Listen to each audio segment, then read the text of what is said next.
bienvenue sur Bonne Réputation, le podcast où je décrypte les plus belles marques personnelles pour vous aider à construire la vôtre. Moi, c'est Mathieu, je suis coach en personal branding pour entrepreneurs et dirigeants. Et dans chaque épisode, j'interviewe une personne qui fait autorité dans son domaine. On déconstruit sa marque personnelle, ses méthodes.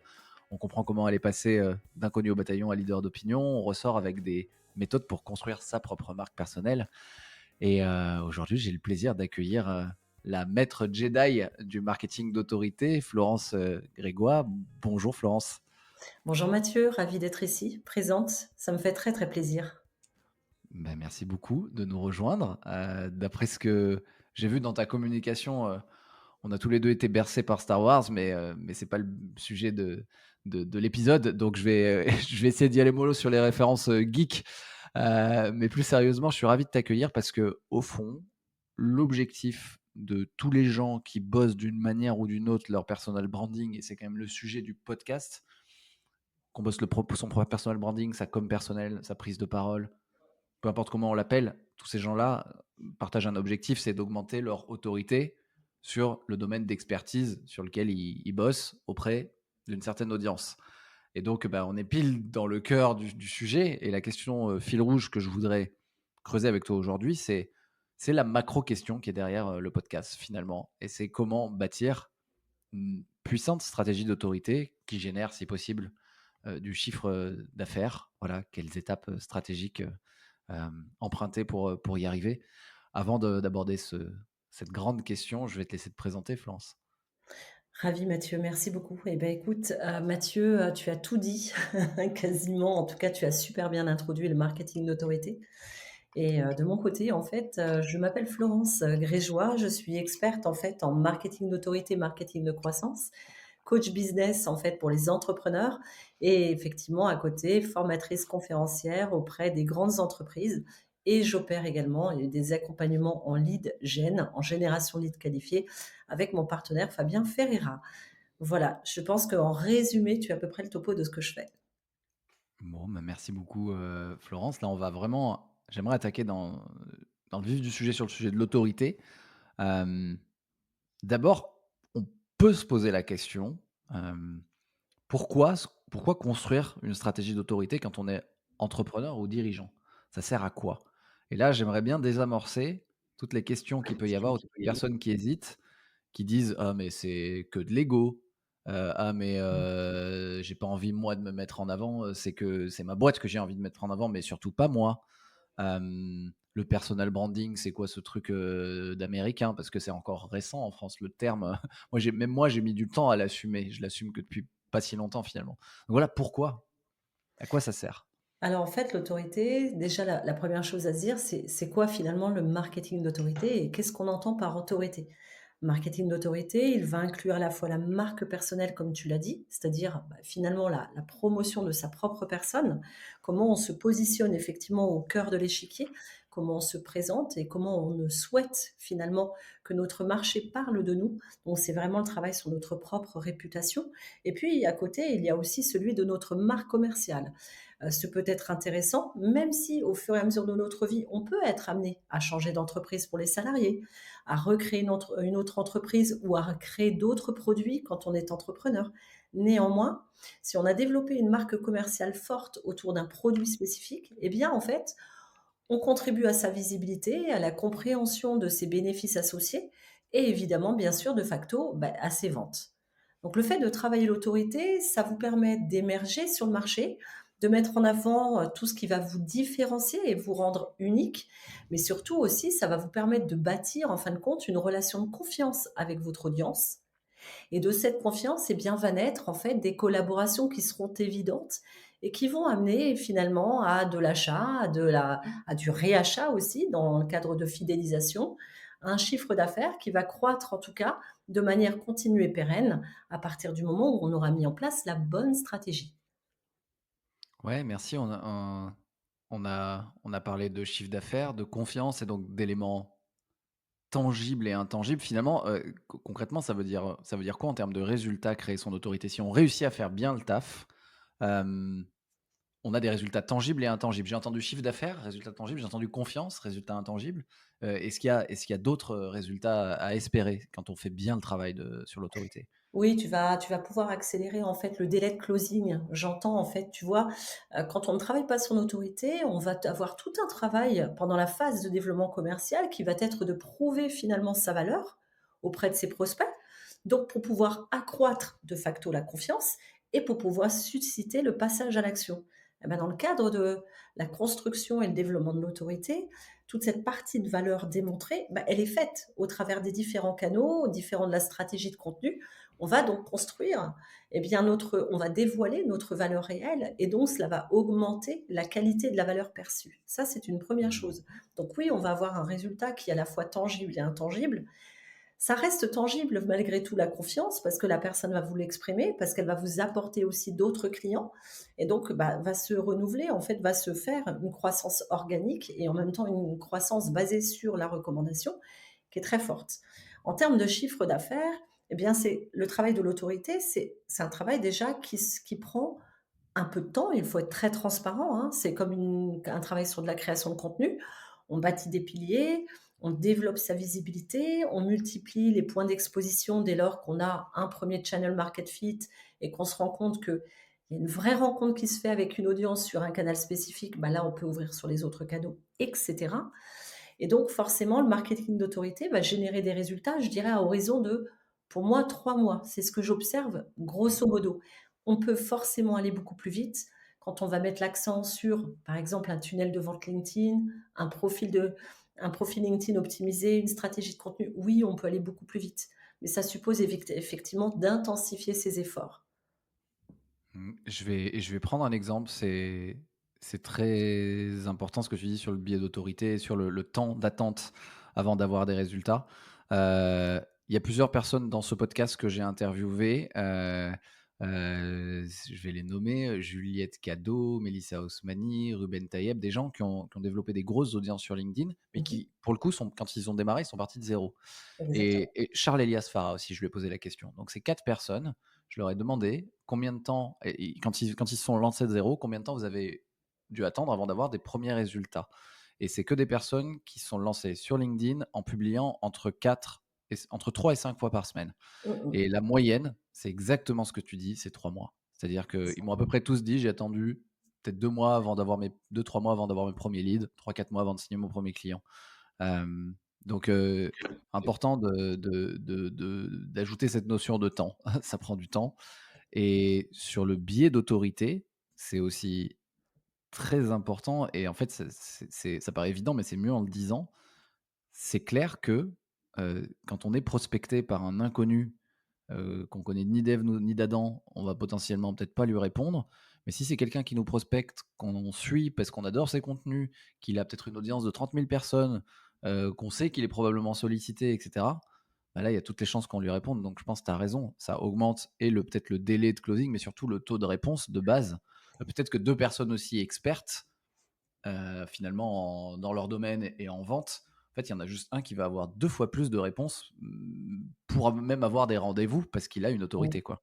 En fait, totalement. Tu vas avoir alors effectivement, tu as raison. Tu soulignes un autre point. Tu as le taux de réponse dans ta campagne de prospection qui va forcément augmenter parce que les personnes vont venir visiter ton profil. Donc, à partir du moment où tu as un profil qui est renseigné, optimisé, qu'on voit que tu es créateur de contenu, que tu partages de manière très récurrente du contenu, que tu as de l'engagement sous ces contenus, parce que les stats, c'est important, c'est de la preuve sociale. Bon, bah, évidemment, tu vas avoir un taux de réponse qui va être plus élevé. Après, dans la négociation, dans la partie où soit effectivement tu as présenté ton produit qui est pré-packagé, soit tu es sur de la proposition sur mesure, bah, toute cette partie de closing, de négo, grosso modo, elle n'existe plus. Elle disparaît. Donc, si tu veux, l'effort conjugué à la négo, bah, il devient moindre.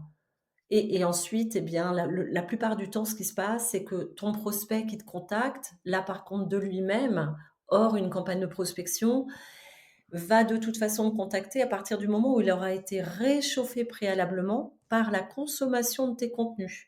Mmh. Donc, il va rester souvent dans ce qu'on appelle l'audience silencieuse qui ne réagit pas, dans ces Oui. fameux 51%. Si ta target fait partie d'entreprises où les habitudes de consommation de LinkedIn se réduisent simplement à de la lecture. Si là, ce sont des créateurs de contenu qui sont dans ta target, évidemment qu'ils vont venir commenter. Mais ceux qui ne commenteront pas dans les dirigeants managers de certaines PME, ETI, grands comptes, eh bien ceux-là, en fait, auront observé un certain temps. Donc quand ils vont t'appeler et te contacter, toi, tu auras effectivement cette perception que ton délai de closing est beaucoup plus rapide, sauf que la maturation avant, elle aura été opérée grâce à tes contenus, Mmh. surtout grâce à toute l'autorité que tu auras mise à l'intérieur. C'est super clair et je peux confirmer que quasiment 100 des gens qui prennent des accompagnements avec moi, jamais j'en ai vu un, enfin, ils me disent qu'eux, ils me lisent ou qu'ils me voient depuis un petit moment. Jamais j'en ai vu un, liker ou commenter, l'un de mes contenus, tout simplement Exact. parce qu'ils font partie des gens silencieux qui ne créent pas de contenu, qui prennent pas la parole, ce qui ne veut pas dire qu'ils qu'ils ne regardent pas. Donc, d'ailleurs, ouais, c'est intéressant de faire le distinguo entre la cible et l'audience. Parfois, l'audience, ça peut être des gens qui nous achèteront jamais, mais des pairs, des amis, des gens qui nous soutiennent, qu'on voit. Mais, à l'intérieur de cette audience, il y a certainement la cible, mais la cible, on la voit moins, quoi. Hem, Exactement, exactement. Et tu vois, hem, les exemples que tu as donnés de Ruben, de Mélissa, de Juliette sont exactement des exemples d'autorité. Tu vas retrouver, par exemple, dans la démarche de communication de Juliette, quelque chose de très intéressant qui est, pour Juliette, par exemple, d'avoir communiqué non seulement sur sa marque personnelle, mais regarde, elle communique de manière récurrente sur la marque commerciale de son entreprise qu'elle a détournée en fait, qu'elle a utilisée à partir de son nom de famille. oui, Aujourd'hui, elle annonce qu'elle crée et qu'elle monte ses premiers bureaux d'agence. Bah, voilà, elle a travaillé en fait simultanément la marque perso et en même temps l'autorité et en même temps sa marque commerciale. Et c'est le même cas pour Mélissa sur son agence effectivement Solency. Et puis après Ruben, lui, va travailler énormément son autorité à partir des partenariats qu'il a fait aussi mmh. avec des marques qui sont des marques en fait à forte visibilité et réputation. Donc pour celles et ceux qui ne les connaissent pas, vous pouvez aller suivre sur LinkedIn Mmh. Juliette Cadeau, Cadot, Mélissa Osmani et Ruben Tayeb. Est-ce qu'on a d'autres exemples? Alors, on était dans les exemples. Est-ce que tu aurais des exemples iconiques d'une démarche d'autorité, réussie? Oui, il y en a plusieurs, hein. De toute façon, tu as, très proche de nous, tu as Caroline Mignot. Caroline, Oui, elle a construit sa marque personnelle extrêmement forte. C'est d'ailleurs un des sujets qu'elle porte, elle, depuis de longues années avec énormément de talent. À côté de ça, elle a lancé avec, Clément SSB et avec en fait Arnaud Gazet, son agence, l'agence personnelle.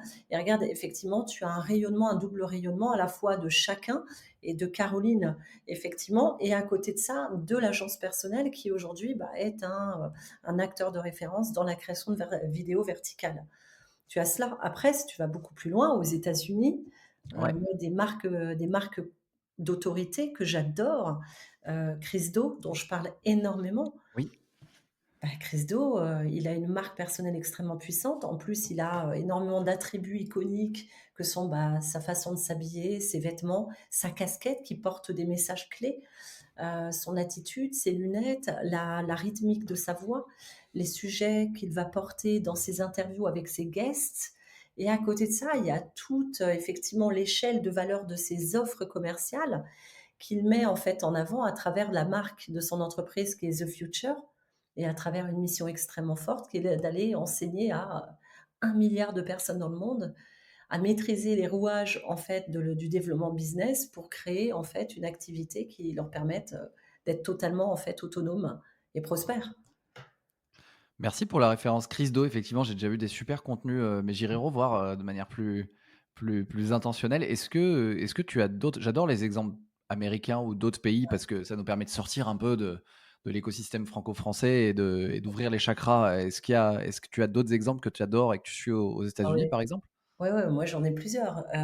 Écoute, je vais t'en donner plusieurs. J'en ai un qui est celui de Gaby Bernstein, que OK, je trouve, absolument brillante dans le positionnement, dans le sens où elle a, si tu veux, commencé à se positionner au départ, elle était axée sur la méditation.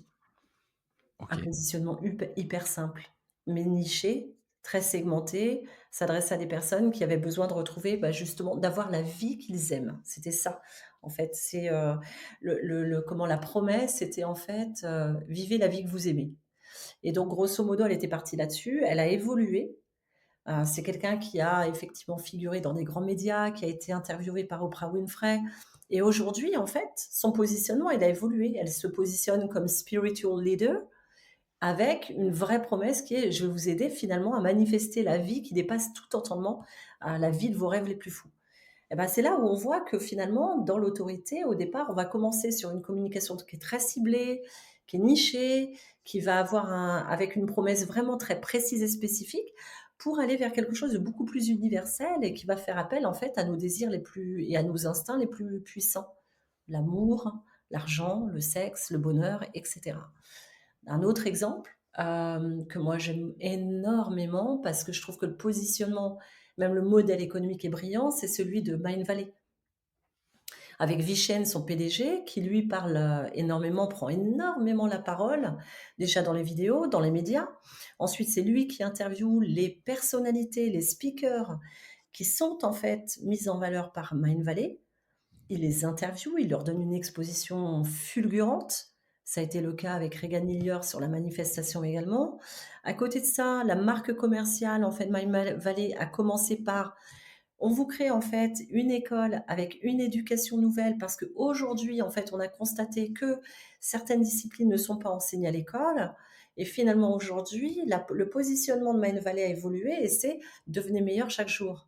C'est grosso modo, on s'adresse à une pluralité de ce que l'on est et on va nous aider, en fin de compte, à s'améliorer dans plein de domaines qui nous sont propres. Et en même temps, ce modèle économique est canon parce qu'on est sur du membership, sur de la récurrence. Ensuite, il y a la possibilité d'avoir accès à d'autres offres.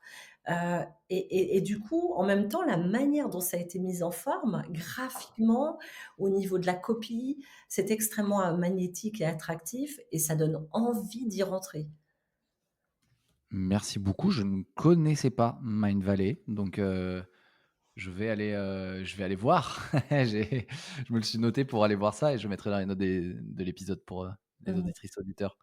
Merci beaucoup franchement pour les partages. C'est toujours, hyper important, intéressant de faire attention à ce qu'on consomme pour se nourrir, enfin plus on se nourrit de personnes ou de contenus inspirants, plus nos propres contenus vont être bons et donc ouais, merci pour ça. Avec plaisir. Ça va venir nourrir un peu plus, mes inspirations. Hem, on a parlé tout à l'heure quand tu parlais de crise de haut, tu parlais de sa casquette, tu parlais de son ton, tu parlais de pas mal de Mmh. choses. En fait, une autorité, si là je parle principalement de la partie, personnelle, Mmh. personal branding de l'autorité, heu, quels sont selon toi les leviers sur lesquels on peut appuyer pour bâtir son autorité dans son domaine? Et au Alors, sens large, hein, mmh. j'entends aussi style vestimentaire, que ça peut être un levier.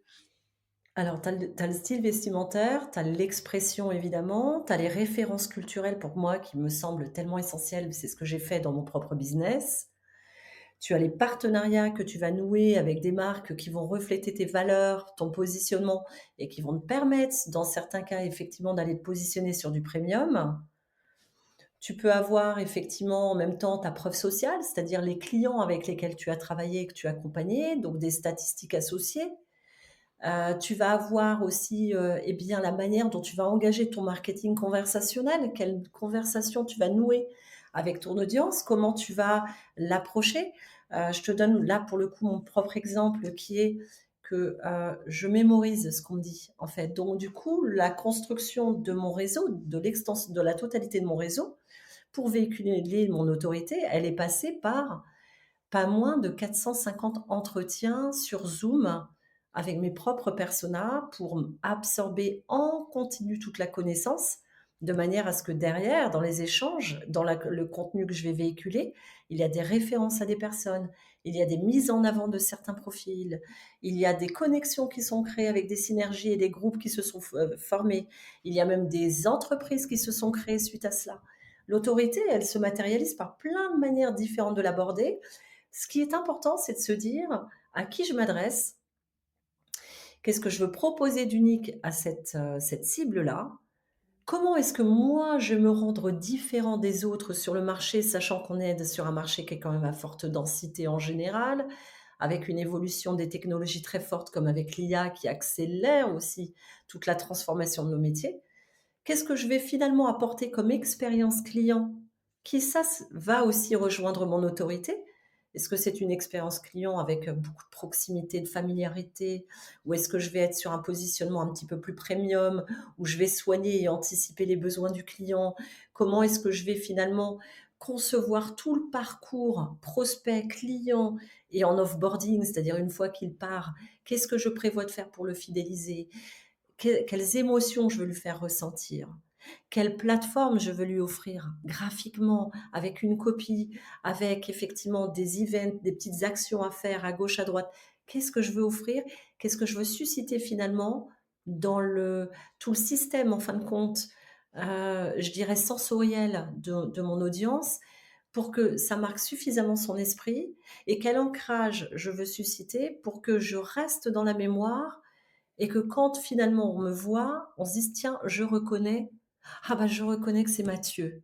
C'est Mathieu Bernard. Je reconnais Bonne Réputation, je vois le branding en noir et cetera. Je trouve que ce nom de marque est extrêmement convivial et en même temps il dit tout, il résume tout» et cetera. En fait, tu as tout un ensemble de facettes et ce qui est important, c'est d'avoir quand même une approche stratégique Mmh. pour ne pas te disperser. Super intéressant, j'en ai noté plein des leviers. Merci, merci beaucoup, Florence. Le premier que tu as mentionné m'intéresse parce que j'ai pas vu beaucoup de gens faire comme toi. Ça fait peut-être partie de ton monopole personnel, je sais pas. C'est tu utilises beaucoup de références culturelles. Mmh mh. Est-ce qu'on pour celles et ceux qui te découvrent, peut-être comment est-ce qu'on peut expliquer un peu, qu'est-ce que tu fais et comment tu le fais sur ce Oui. levier-là, que je trouve intéressant et sous-exploité, en fait? Oui, en fait, pour véhiculer mon métier qui, au départ, était uniquement positionné sur le marketing de croissance, déjà, ça, c'est important de te le dire, hein. J'ai commencé sur le marketing de croissance, mais j'ai une expérience au sein de très gros groupes de communication en gestion de réputation. Et je me suis rendu compte au fur et à mesure que j'accompagnais en marketing de croissance, en grosse marketing, que la réputation, elle était quand même hyper importante et capitale, parce que la manière dont on va te percevoir va te permettre, en fin de compte, qu'on t'attribue une valeur spécifique. Donc, quand on dit: «Oui, je veux vendre en high ticket», évidemment que la réputation, elle est à soigner et qu'il y a des paramètres là-dedans. Et partant de ce constat, ce que j'ai fait, c'est que je me suis dit: «1, quel est mon objectif?» Bah, j'ai envie de m'adresser à 2 cibles, c'est mon choix. Je sais que c'est complexe, mais c'est ce que je veux faire. J'ai donc un positionnement hybride avec des dirigeants de PME sur de la lead gen, de grands comptes sur de la formation et des conférences et à côté, je vais avoir des entrepreneurs qui sont des entrepreneurs qui, pour la plupart, sauf exception, vont avoir à minima 100 000 € de chiffre d'affaires annuel. Mmh. Ces gens-là, en fait, qu'est-ce que j'ai envie de leur raconter et qu'est-ce que j'ai envie d'avoir en écho avec ces personnes-là?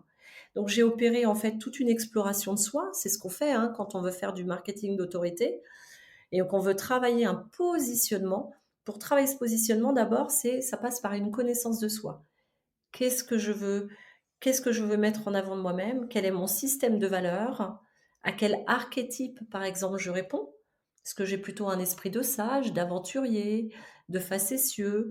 Hem, Est-ce que je suis plutôt un aventurier?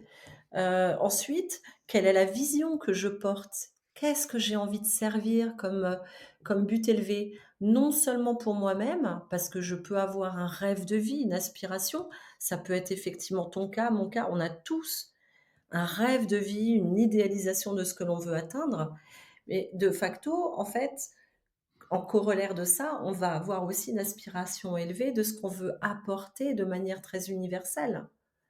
Donc c'est important en fait de faire le point là-dessus et donc il y a différents outils qui existent et qui vont nous permettre de travailler en fait les fondements du positionnement.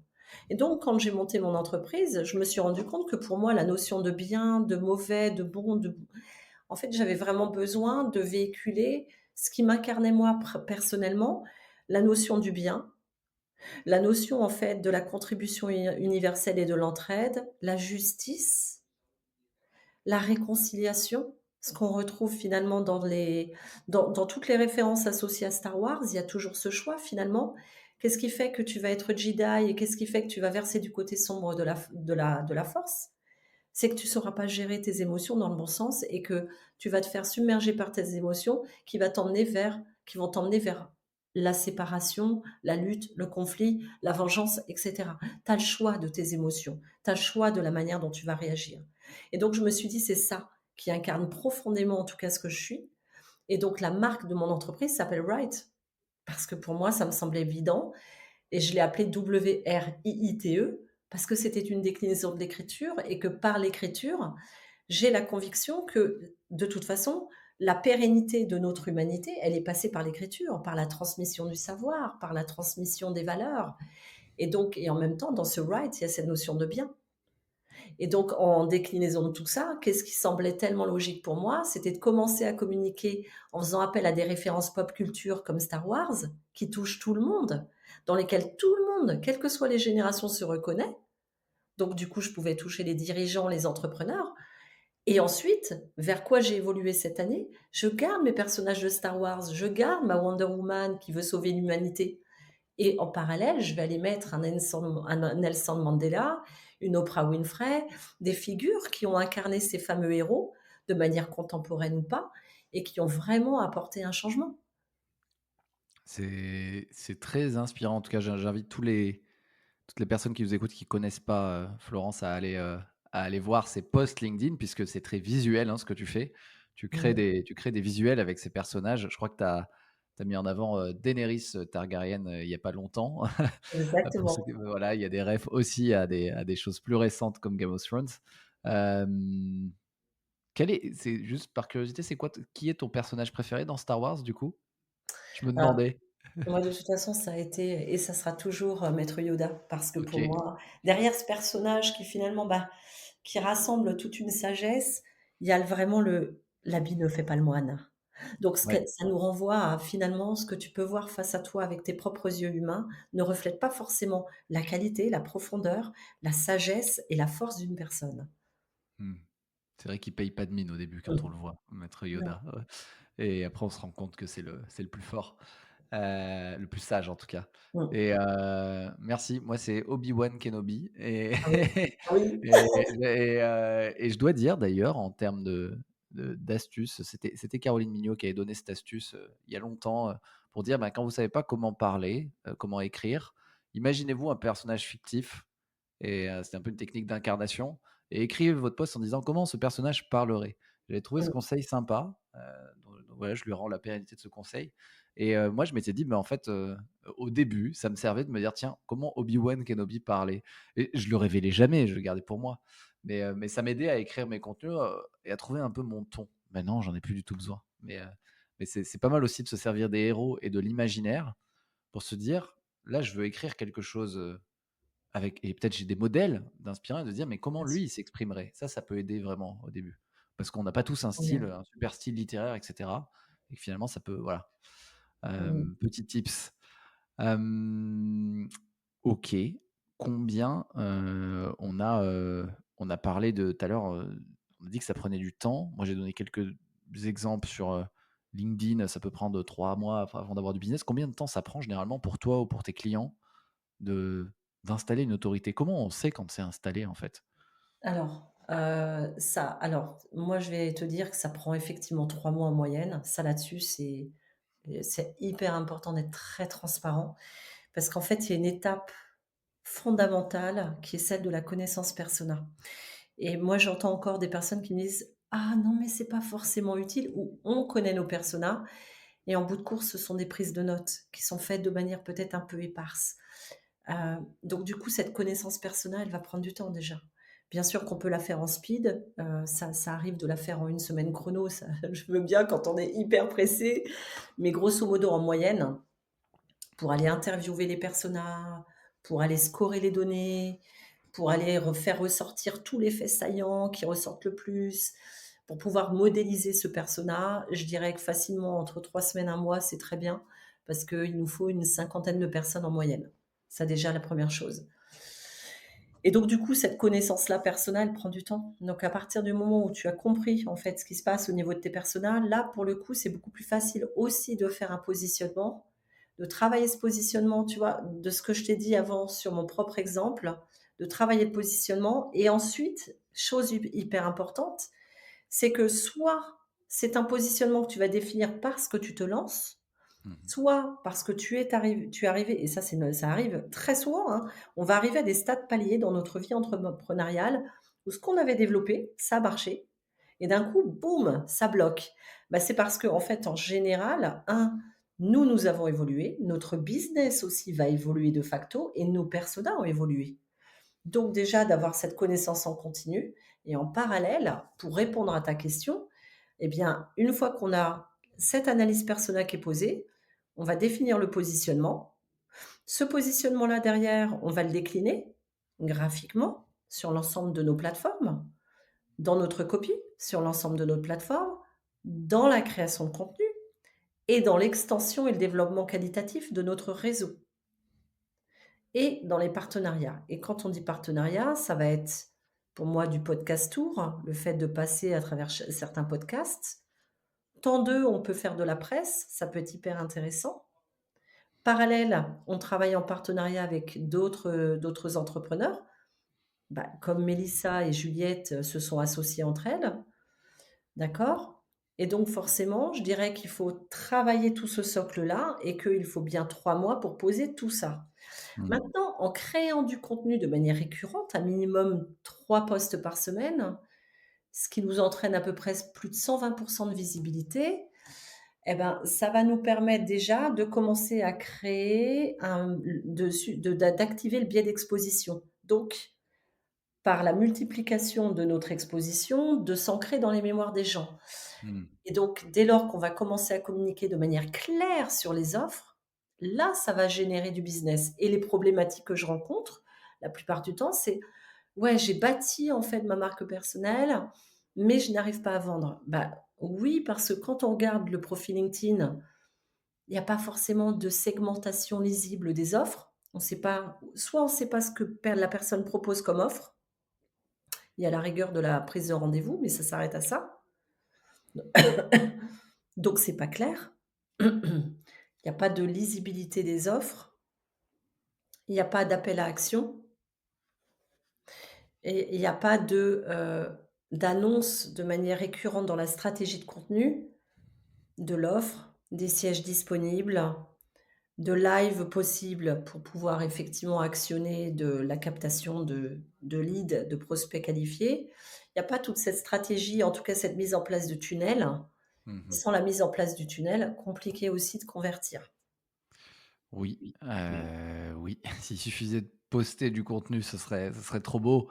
On a parlé des leviers, on a parlé du temps que ça prend et tu as déjà donné pas mal d'éléments, je pense, sur les étapes, hein, à mettre en place pour poser tout ça, le positionnement, le contenu, les partenariats, le travail du réseau de manière qualitative.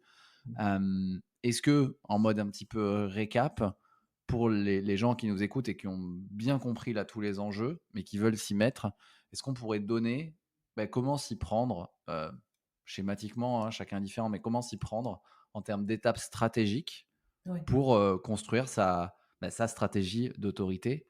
Et c'est top si pour chaque étape, on peut avoir un petit exemple en bonus. Mais de toi, OK. comment tu t'y es prise, par exemple? D'accord. Première chose déjà, définir ce qu'on a envie de faire, d'accord? C'est tout Ouais. simple, hein, mais sur quoi on veut se lancer, ça c'est important. Donc derrière, c'est déjà au moins même schématiquement, hein, se prendre un Notion, un cahier, noter. Qu'est-ce que j'ai envie de faire? À qui j'ai envie de m'adresser? D'accord? Pour résoudre quel problème et de quelle façon unique? Ça, fuit, vous commencez à écrire. Il y a pas de fausse réponse. L'idée, c'est déjà de le poser. D'accord? Une fois qu'on a fait ça, ça va être de pouvoir identifier, je dirais, une première dizaine ou une première quinzaine de personnes qui correspondent à la cible et de commencer à établir un questionnaire. Grosso modo, c'est quoi les plus gros challenges que vous rencontrez dans X, votre activité ou tu vois ce que je veux dire?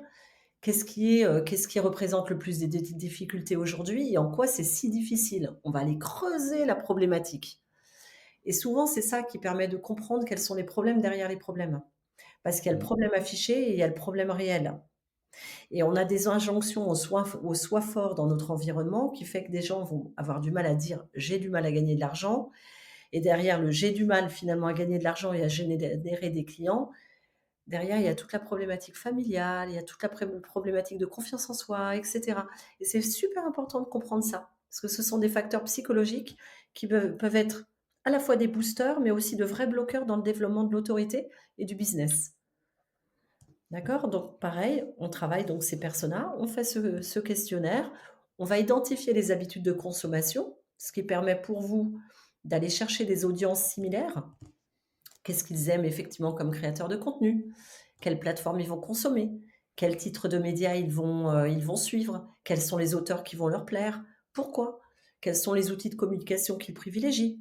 Et tout ça va faire qu'à un moment donné, on va se dire: «OK, on a une cartographie, on sait quels sont effectivement, les facteurs psychologiques, les freins, les motivations, les perceptions, les idées reçues, quelles sont les objections qu'ils peuvent avoir et cetera.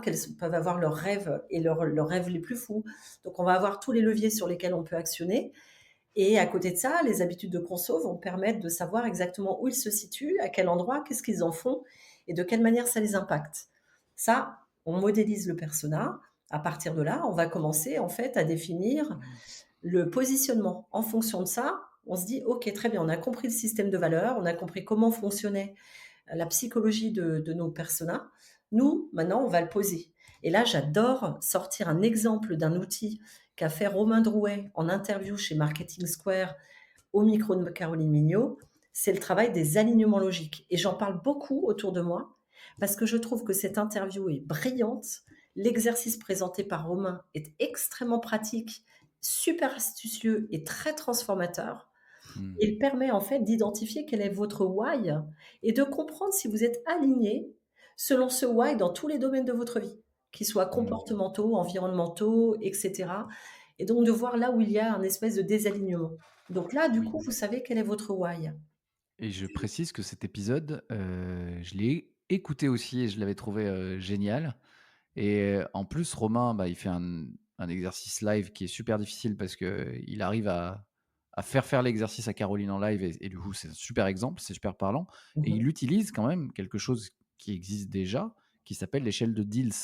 mh. Et voilà, je vous invite du coup, petite référence à soit aller écouter l'épisode avec Romain Drouet, sur le podcast Marketing Square, soit aussi aller juste regarder l'échelle de Diels, comment elle est construite et elle permet d'aligner les niveaux logiques. Exactement, et ça, c'est super important, tu l'as bien souligné.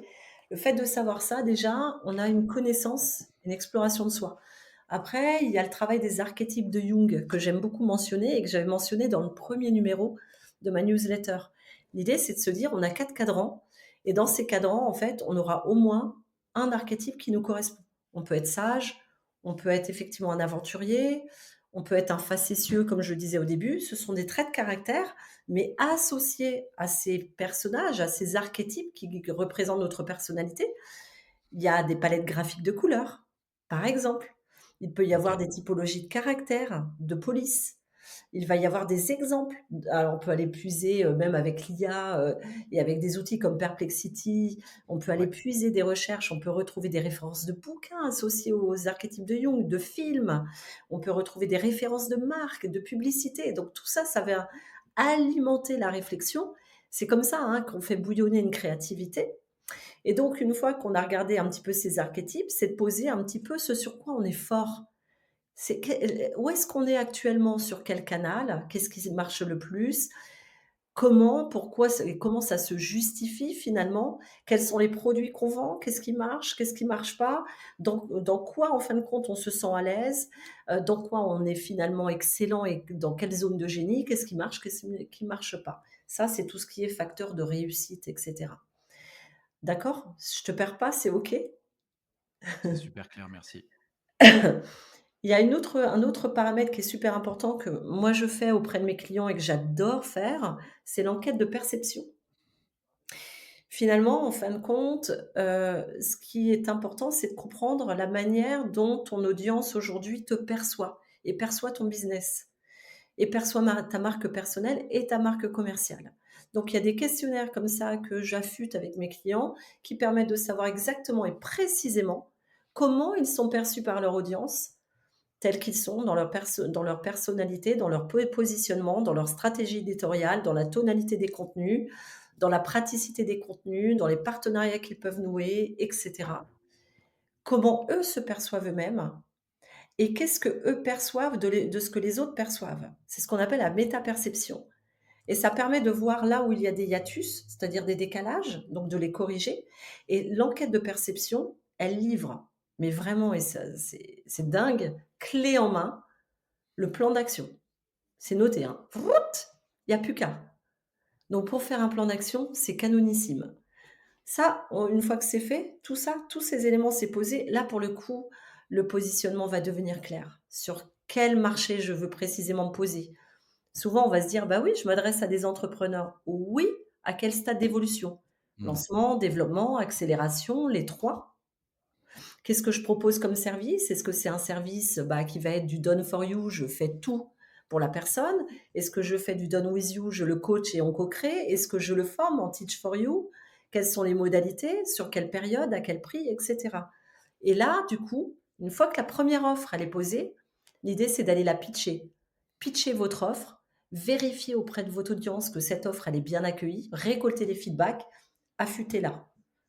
Et là, du coup, à travers la présentation de l'offre sur la page de vente, l'autorité va passer par la copie, les mots utilisés. Et pour le coup, j'adore utiliser des hyperboles. J'avais publié un post, je crois que c'était fin de l'année dernière, début d'année 2024, avec plein d'adjectifs.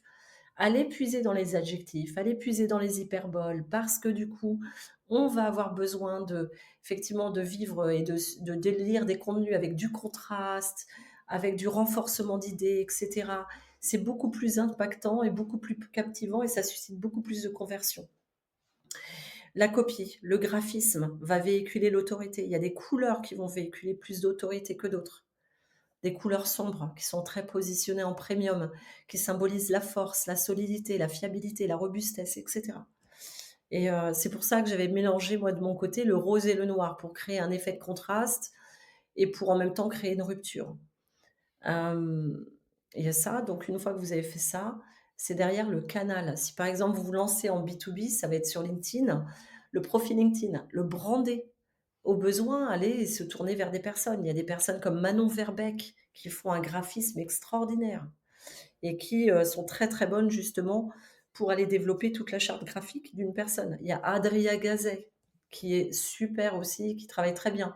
Sébastien Cambet, Kevin Will. Là, du coup, on a des univers graphiques extrêmement passionnants et magnifiques à voir qui peuvent donner des idées. Une simple utilisation d'un canevas, il y a des logos, il y a des bannières qui existent déjà. Il suffit simplement d'ajuster la palette de couleurs en fonction des couleurs qui seront ressorties dans les archétypes de Jung. Mmh. Ça, du coup, je vous réfère vraiment au numéro un, à l'épisode numéro un de ma newsletter, parce que j'ai tout donné à l'intérieur. C'est une feuille de route, en fait. Une fois que l'offre elle est faite, donc le canal est défini, stratégie de contenu. Testez effectivement vos contenus. Définissez une dizaine de sujets. Dans cette dizaine de sujets, allez tester les sujets. Ça va être des sujets tofu, haut du tunnel, très inspirationnels. L'entrepreneuriat, la mixité, ça peut être aussi, le féminisme, par exemple, ce qui est le cas pour Nina Ramen, par exemple. En milieu de tunnel, on est sur du contenu beaucoup plus éducatif. Là, ça va être, les astuces, les conseils, les étapes. Pour reprendre, bah, justement le framework d'Alex Hormozy, ça va être tous les posts à liste et toutes les posts à étapes. Donc ça va être, 5 astuces pour, ma méthode infaillible pour, les étapes incontournables pour et cetera. Et en fait, en bottom of the funnel, qui est le bas de funnel, on est sur du contenu de conversion. Donc c'est la mise en avant de l'offre, c'est la mise en avant de la newsletter, c'est la mise en avant d'un événement, c'est la mise en avant d'une formation, c'est la mise en avant d'un partenariat, c'est la mise en avant d'un épisode de podcast, comme bonne Mmh. réputation. Donc voilà, une fois qu'on a fait ça, qu'on a posé tous ces jalons et c'est ce qu'on fait, bah, pendant ces fameux 3 mois, l'idée c'est de se dire: «Voilà, on va aller à la rencontre des personnes».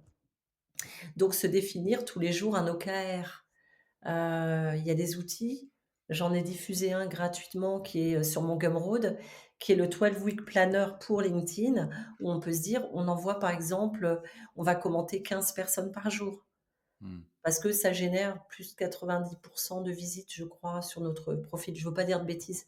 J'ai un petit doute sur le chiffre, mais ça augmente de manière très significative les visites du profil et je crois que c'est entre 80 et 90. Il y a ça.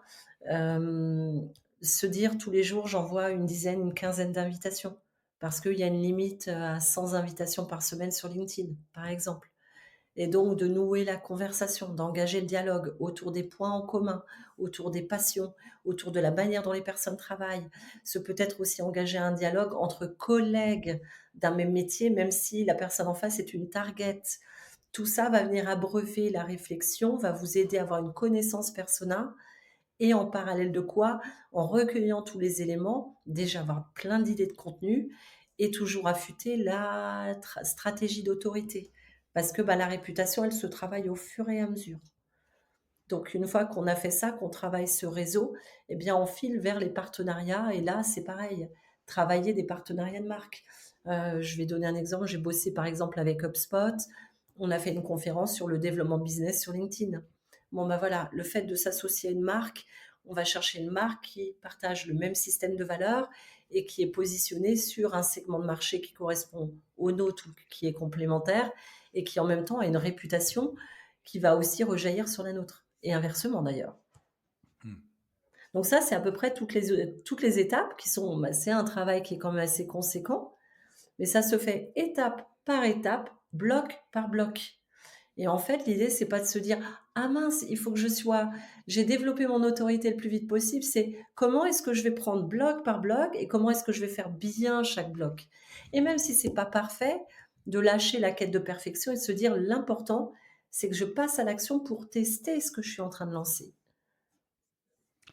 Merci beaucoup pour, toutes ces étapes. Je les ai notées. J'en ai peut-être, j'en ai peut-être raté quelques-unes, mais en gros, quand même, on démarre par qu'est-ce que je veux faire et du coup, à qui je vais m'adresser, donc si j'ai bien compris, le persona. Ensuite, on Mmh. va se positionner, il y a plein d'outils pour ça. Il peut y avoir, ensuite, alors pour ça, oui, il y avait des travails des ar sur les archétypes, travail, en quête de Mmh. perception, ça pouvait être intéressant.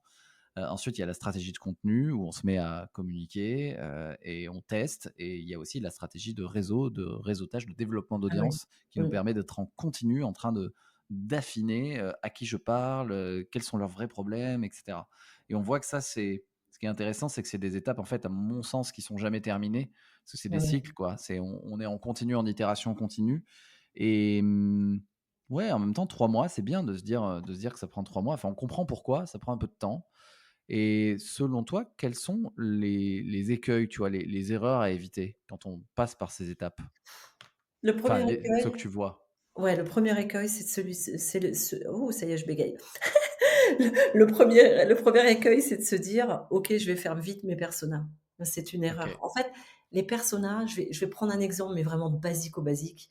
Dites-vous que les personas, c'est comme se laver les dents. Ça se fait tous les jours et le fait de se le dire et que ça devienne un réflexe, eh bien, en fait, ça va vous permettre d'ajuster, en fait, votre stratégie, à la fois business, à la fois d'autorité, à la fois effectivement de vente, et cetera. Pourquoi? Parce que du coup, en recueillant les retours persona en continu, eh bien, il y a un truc en fait qu'on ne dit pas assez dans nos contenus, c'est vrai, c'est qu'on arrive de manière ponctuelle à certains moments à des phases paliers où on se retrouve face à nos propres plafonds de verre. Donc on a vendu notre offre, ça a marché. Ah mince, pourquoi ça marche plus? OK. Donc il y a peut-être effectivement l'évolution du persona et donc on va devoir pivoter. Il y a peut-être aussi un modèle économique qu'on a mis en place qui a marché, mais on est en train de s'enfermer, on s'étouffe et on est submergé par le temps passé, ça ne nous correspond plus. Et il y a peut-être aussi une brique qui peut manquer qui est: comment est-ce que je peux finalement créer de la récurrence de manière à ne pas me fatiguer autant, mais en même temps avoir une prédictibilité? Donc les personas, ça, c'est hyper capital et ça se fait tout le temps et je vais vous donner des tips. Non seulement vous avez l'enquête préliminaire, donc ce que je vous ai Mmh. donné tout à l'heure, mais en fait l'alimentation de la connaissance persona, elle va passer par plein de phases. Le questionnaire de qualification de prise de rendez-vous, Ouais. le questionnaire de feedback que vous allez faire, à certaines étapes clés de vos accompagnements et à la fin de l'accompagnement. Ne pas attendre la fin, parce que des fois, on a des mauvaises surprises, mais le faire de manière récurrente pendant l'accompagnement. Ça permet d'ajuster les choses. Vrout, connaissance persona. Vous avez, par exemple, un live, pareil, vous pouvez envoyer un questionnaire de feedback. Une masterclass, questionnaire de feedback. un événement X ou Y, questionnaire de feedback et ça permet de recueillir un max de verbatim et ces verbatim, on peut demander l'autorisation aux persona, d'ailleurs de les publier, ce qui fait des avis. Comme on peut leur demander des recommandations sur LinkedIn et des avis aussi sur, la fiche Google, Google My Business parce que pareil, et ben, tout en faisant de l'alimentation de la connaissance persona, oup, on travaille la preuve sociale. Donc Mmh. ça, c'est vachement important. Donc persona, ça devrait être sacralisé ce truc-là. Donc d'abord ça. Ensuite, autre chose, quand on a ciblé le persona, ce qui est vraiment important, c'est de se dire: «Qu'est-ce que j'ai envie pour mon business? Est-ce que j'ai envie de rentrer du cash rapidement et je suis prête à le rentrer à, on va dire un medium ticket, un low ticket?» D'accord? Est-ce que finalement j'ai besoin d'un délai de signature rapide ou pas? Est-ce que je peux finalement et j'ai de la trésor d'avance, donc j'ai le temps ou autre? Tout dépend. En fait, le fait d'adopter un modèle hybride, comme j'en parlais au tout début, c'est qu'on peut aller capter du persona avec un pouvoir d'achat un peu moindre, mais qui va nous assurer du cash de manière rapide et donc qui va permettre, nous, d'alimenter la trésor et à côté de ça, on va avoir effectivement, des personas dans des grosses boîtes avec des longs cycles de prise de décision, mais avec des tickets beaucoup plus élevés. Ce qui permet finalement d'avoir derrière on peut avoir de la prédictibilité avec ces gens-là, c'est ça qui est super et on a de la rentabilité aussi beaucoup plus forte. Mmh. Selon effectivement ce qu'on aura donné et signé en cahier des charges, évidemment, parce que ça Ouais. c'est à nous de cadrer aussi. Donc voilà, travailler ça et segmenter bien le persona, quelle cible précisément et puis avec quel type de produit. Si on ne sait pas en fait, prendre en compte la connaissance persona et se dire: «OK, j'ai 3 offres». Je te donne un exemple. Aujourd'hui, j'ai quelqu'un qui travaille l'autorité et je l'accompagne. Le pitch de départ, en fait, la problématique, c'était: j'ai 3 offres, mais j'ai un problème. Ma première offre, elle se vend, mais les autres, pas du tout. Et ben, en fait, quand on analyse les personas, on se rend compte que, en fait, sur les différentes offres, c'était pas les mêmes personas. C'était Mmh. des personas en fait, le persona n'était pas psychographique, c'était pas une photographie de: «Il a 42 ans, il fait tel métier, il est dans tel secteur, tac». Non, c'est ce persona vit cet instant de vie et va convertir parce qu'il a cette urgence. Typique, un exemple concret dans ce cas-là, c'est on a un persona qui, par exemple, est dans le flou total au niveau professionnel et qui a besoin de retrouver de la clarté et qui va faire un bilan de compétences. Le contexte déclencheur, c'est le manque de clarté dans la vie Mmh. professionnelle et la douleur, c'est le fait de ne pas savoir où elle va. Premier persona. Le deuxième, ça va être par exemple quelqu'un qui va évoluer dans sa vie professionnelle et qui va passer à un stade de dirigeant. Et là, pour le coup, il y a tout un travail de posture à faire.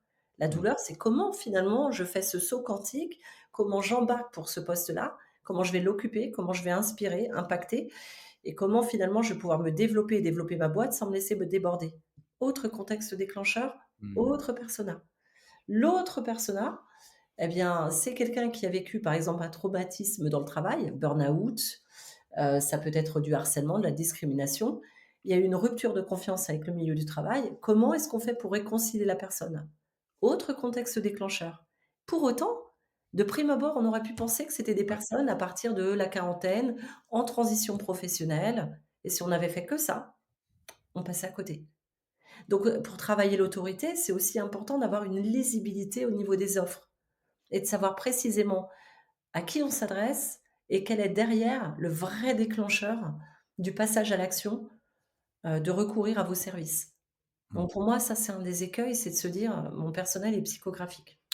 Non, il peut être totalement, en fait, juste contextuel et là, ça va débloquer plein de problèmes. Strate de contenu. Strate de contenu, un autre écueil. Je fais du building public, mais dans mon building public, je partage tous mes échecs du moment. Dans l'autorité, pour donner envie d'avoir envie, comme disait Johnny, en fait, ce qu'il faut, c'est simplement aider la personne à se projeter dans une transformation réussie. Donc on peut avoir tous les échecs du monde et on peut tous les avoir traversés. Ce qui va compter derrière, c'est de se dire: «Comment est-ce que j'ai transformé ce problème? C'est quoi le problème au départ? Dans quel contexte? Quelle solution j'ai apportée et quel soulagement j'ai vécu?» Ouais. Très bien, j'en fais un post et je l'ai passé. Il est transformé, il est révolu. Eh bien, cette transformation-là, elle va aider quelqu'un d'autre.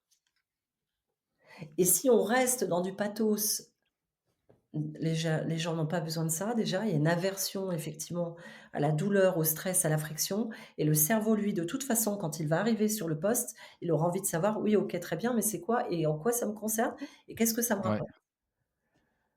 Donc l'aversion à la perte, elle fonctionne aussi pour la perte de temps.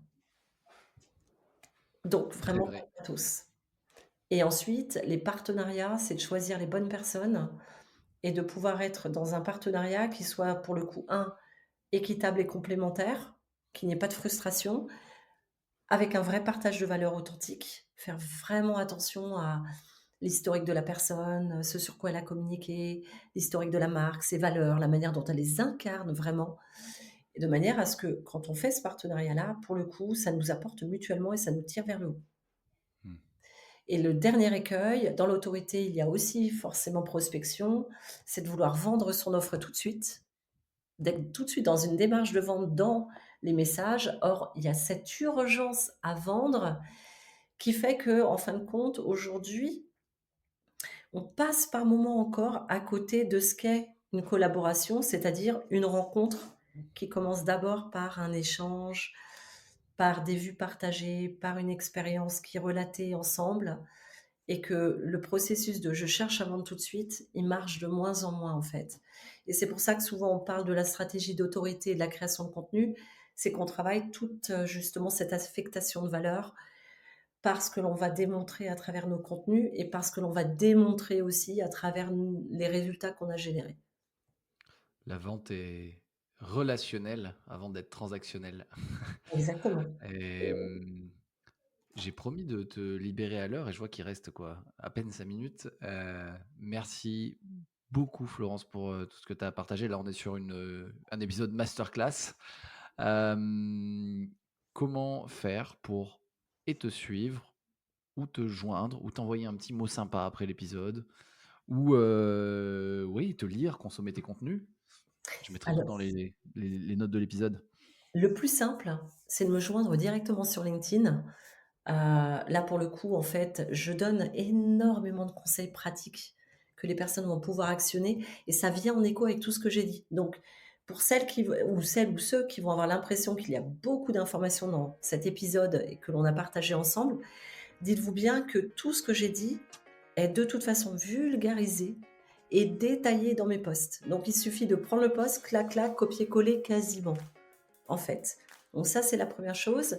J'ai une newsletter qui s'appelle The Impossible sur Substack, qui va reprendre vie là, ce mois-ci. J'ai eu un été et une rentrée, mais hyper débordée, mais qui va reprendre. Donc là-dedans, vous allez déjà découvrir le branding. Je parle de branding et de positionnement. Je parle d'archétype. Donc vous avez déjà des recettes clés en main que vous pouvez aller shipper, en tout cas sur cette newsletter. Magnifique, donc LinkedIn, newsletter, je vais mettre les liens et bah, Florence, un grand merci pour, tout ce que tu as partagé. Personnellement, j'ai pris plein de notes parce que c'est comme ça moi que je mémorise et que je voilà, mais je me suis régalé et je pense que c'est un épisode à réécouter. Je suis sûr qu'en le réécoutant, je vais réentendre des choses que j'ai pas forcément captées. Hem Passe une bonne journée. Je te remercie et merci à celles et ceux qui sont encore là, qui nous ont écoutés jusqu'au bout. Merci beaucoup Mathieu, j'ai eu un vrai plaisir à échanger avec toi et merci à toutes et tous. C'était canon de pouvoir, partager ce moment autour du marketing d'autorité.